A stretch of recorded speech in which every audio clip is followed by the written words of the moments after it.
ಹಿರಿಯರಾಗಿರ್ತಕ್ಕಂಥ ಮಾಜಿ ಮುಖ್ಯಮಂತ್ರಿಗಳು ಸನ್ಮಾನ್ಯ ಶ್ರೀ ಜಗದೀಶ್ ಶೆಟ್ಟರ್ ಜಿ ಅವರು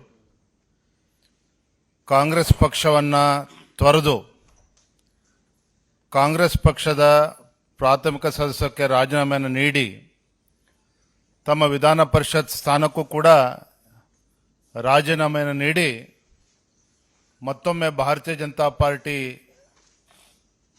ಸೇರ್ಪಡೆ ಆಗಿರ್ತಕ್ಕಂಥದ್ದು. ಅವರ ಮನೆಗೆ ಅವರು ಮರಳಿ ಬಂದಿರತಕ್ಕಂಥದ್ದು ರಾಜ್ಯದ ಭಾರತೀಯ ಜನತಾ ಪಾರ್ಟಿಯ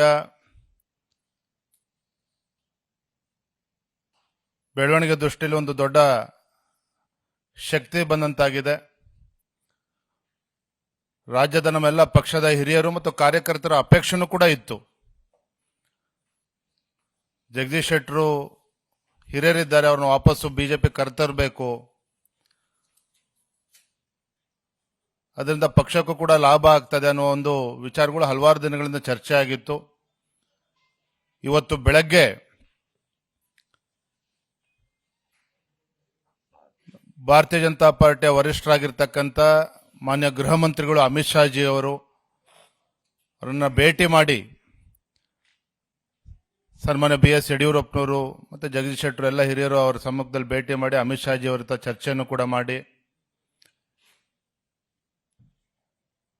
ಯಾವುದೋ ಒಂದು ಅಪೇಕ್ಷೆ ಇಲ್ಲದೇನೆ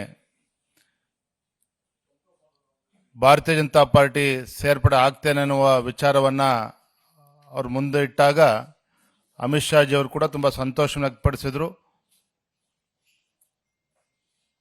ನಡ್ಡಾಜಿ ಅವರು ಕೂಡ ಬಹಳ ಸಂತೋಷ ವ್ಯಕ್ತಪಡಿಸಿದ್ದಾರೆ. ನಮ್ಮೆಲ್ಲರಿಗೂ ಸಹ ರಾಜ್ಯದ ಪ್ರತಿಯೊಬ್ಬ ಭಾರತೀಯ ಜನತಾ ಪಾರ್ಟಿ ಕಾರ್ಯಕರ್ತನು ಕೂಡ ಮೊನ್ನೆ ಜಗದೀಶ್ ಶೆಟ್ಟರ್ ಅವರು ಬಿಜೆಪಿಗೆ ಮರಳಿರ್ತಕ್ಕಂಥದ್ದು ತುಂಬಾ ಸಂತೋಷವನ್ನ ತಂದಿದೆ ಅಂತ ಹೇಳಿ ನಾನು ಈ ಸಂದರ್ಭದಲ್ಲಿ ಹೇಳೋದಕ್ಕೆ ಇಚ್ಛಪಡ್ತೇನೆ.